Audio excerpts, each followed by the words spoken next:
সাহাবায়ে কেরাম আমাদের মতো এত আরাম করার সুযোগ পায় না, আমাদের মতো এত আরাম করার সুযোগ পাই নাই। আমি গাজীপুর থেকে আসছি, গাড়ি নিয়ে আসছি, উত্তম মেহমানদারি আমার জন্য করছে, কিন্তু সাহাবায়ে কেরামদের যুগে এই রকম উত্তম মেহমানদারির ব্যবস্থা ছিল?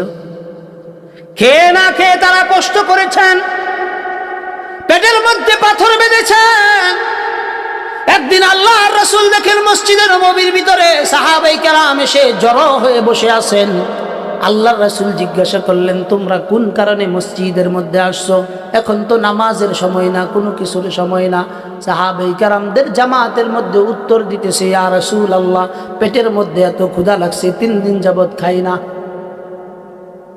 আল্লাহ রাসূল বলেন, ওয়াল্লাহি ওয়াল্লাহি, আমিও মসজিদের মধ্যে এসেছি, ক্ষুধার যন্ত্রণায় আর সহ্য হয় না। আল্লাহর রাসূল কাপড়টা উঠায় সাহাবায়ে কেরামদেরকে দেখাইলেন যে দেখো, তোমাদের পেটের মধ্যে একটা পাথর বাঁধা, আর আমি মুহাম্মদের পেটের মধ্যে 3টা পাথর বাঁধা। আজকের দিনে আমাদের অবস্থা কেমন হয়েছে? আমরা প্রতি রাতে কষায়ের মতো 1000 টাকা নেই, গাড়ি দিয়ে আসি, গাড়ি দিয়ে যায়। শুধু তাই না, খাবারের কি মেনু আছে এইটাও বইলা দেয়। বুঝেন নাই কথাটা? এটার দ্বারা কি দায়ী হয়ে যায়? এটার দ্বারা দায়ী হওয়া যায় না। এটার দ্বারা যদি কেউ দায়ী বলে আশা করে এবং চিন্তা করে, এই ব্যক্তি তার নিজের অজ্ঞতার বহির প্রকাশ ঘটাবে। কথা ঠিক কি ঠিক না বলে? দায়ীদের গুণাবলী কেমন হওয়া উচিত?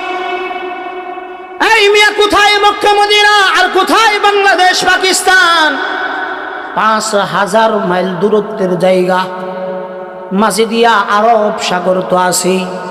সাহাবায়ে কেরাম ওখান থেকে নৌকা পাড়ি দিয়ে পাকিস্তান, ভারত, ফিলিপাইন, শ্রীলঙ্কা, এই আশপাশের দেশগুলোর ভিতরে তাদের কদম পড়ছে একটা মাত্র কারণ, আল্লাহর রাসূল সাল্লাল্লাহু আলাইহি সাল্লাতু ওয়াস সালাম বলেছেন, তোমরা প্রত্যেকেই দায়ী, আমি চলে যাইতেছি, আমার পক্ষ থেকে তোমাদের উপর জিম্মাদারি হলো, আমার যে কথাগুলো আমার উম্মতরা শুনে নাই তাদের কাছে তোমরা দ্বীনের দাওয়াতগুলো পৌঁছায় দিবা।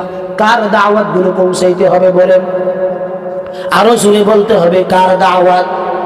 আল্লাহর কথাগুলো পৌঁছাইতে হবে। এই কারণে সাহাবায়ে কেরাম জীবন প্রাণ যুদ্ধ করে, শুধু আমাদের বাংলাদেশ নয়, ওই দিক দা America, Latin America, France, German, Japan, এই সমস্ত রাষ্ট্রগুলো যেগুলো শত শত হাজার হাজার, 5000, 6000 কিলোমিটার, 11000 কিলোমিটারের রাস্তা নৌকা দিয়ে পাড়ি দিয়ে দাওয়াত পৌঁছাইছে।